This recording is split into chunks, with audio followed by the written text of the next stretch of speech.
Hi అండి, welcome to our channel. ఈరోజు video వచ్చేసి అల్లం పచ్చడి అండి. దాని ప్రాసెస్ ఎలాగో ఇప్పుడు చూసేద్దాం. నా ఛానల్ కనుక మీరు ఫస్ట్ టైం చూస్తున్నట్టయితే కనుక ప్లీజ్ సబ్స్క్రైబ్ చేసుకోండి. అలాగే పక్కనున్న బెల్ ఐకాన్ని క్లిక్ చేయండి, నా నోటిఫికేషన్స్ మీకు వచ్చేస్తాయి. ఇప్పుడు ప్రాసెస్లోకి వెళ్ళిపోదామండి.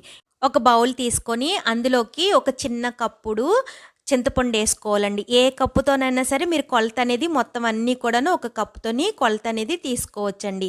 ఇప్పుడు అందులోకి అది ములిగే అంత వరకును వేడి నీళ్లు పోసుకొని ఇది ఇంకా పక్కన పెట్టుకుందామండి. ఇప్పుడు స్టవ్ వెలిగించి స్టవ్ పైన ఒక కళాయి పెట్టుకొని అందులోకి 1.5 టేబుల్ స్పూను ఆయిల్ వేసుకోవాలండి. ఆయిల్ కొంచెం వేడెక్కాక అందులోకి ఒక కప్పు అల్లాన్ని కట్ చేసుకున్న ముక్కలు ఇందులో వేసుకోవాలండి. ఏ కప్పుతో అయితే మనం చింతపండు తీసుకున్నామో అదే కప్పుతోని అల్లం ముక్కలు తీసుకోవాలండి. ఇవి కొంచెం సేపు ఇలాగా వేయించుకోవాలండి. ఒక 2 నిమిషాలు ఇలాగా వేయించేసుకున్నాక ఇవన్నీ కూడాను ఒక ప్లేట్లోకి తీసేసుకోవాలండి.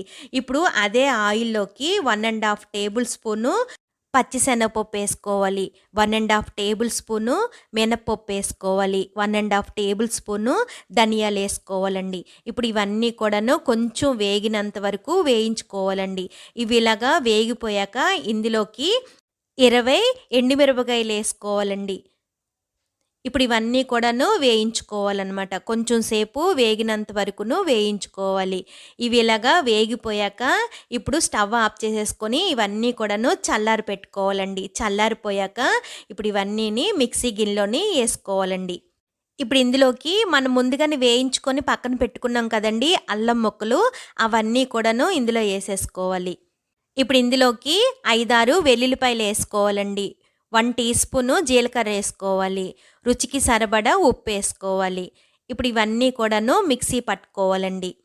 ఇలాగా మెత్తగా మిక్సీ పట్టేసుకున్నాక ఇప్పుడు ఇందులోకి మనం ముందుగానే నానబెట్టుకొని ఉంచుకున్నాం కదండి చింతపండు, అదంతా కూడాను ఇందులో వేసేసుకోవాలి.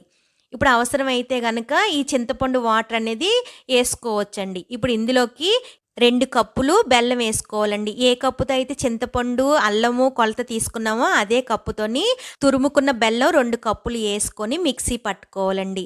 మిక్సీ అనేది ఇలాగా గట్టిగా ఉండేలాగానే చూసుకోవాలండి. మరి ఇది లూజుగా ఉండకూడదండి. అలాగని మామూలు వాటర్ వేసుకొని మిక్సీ పట్టకూడదండి.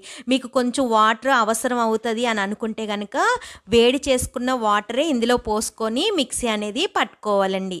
ఇలా రెడీ చేసుకున్న అల్లం పచ్చడిని ఒక సీసాలో పెట్టుకొని ఫ్రిడ్జ్లో పెట్టుకున్నాం అనుకోండి 2-3 నెలల వరకు పాడవకుండా అలానే ఉంటుందండి. అదే బయట అనుకోండి 1 నెల రోజుల వరకు పాడవదండి. ఇలా చేసి ఉంచుకున్నాం అనుకోండి ఈ పచ్చడి ఏ టిఫిన్లోకైనా సరే చాలా బాగుంటుందండి. తప్పకుండా మీరు కూడా ట్రై చేయండి. నచ్చిందండి ఈ వీడియో కనుక మీకు నచ్చినట్టయితే లైక్ చేయండి, షేర్ చేయండి, మీ ఫ్రెండ్స్కి ఫార్వర్డ్ చేయండి. సబ్స్క్రైబ్ చేసుకోవడం అసలు మర్చిపోద్దండి. పక్కనున్న బెల్ ఐకాన్ని క్లిక్ చేయండి, నా నోటిఫికేషన్స్ మీకు వచ్చేస్తాయి. Thanks for watching.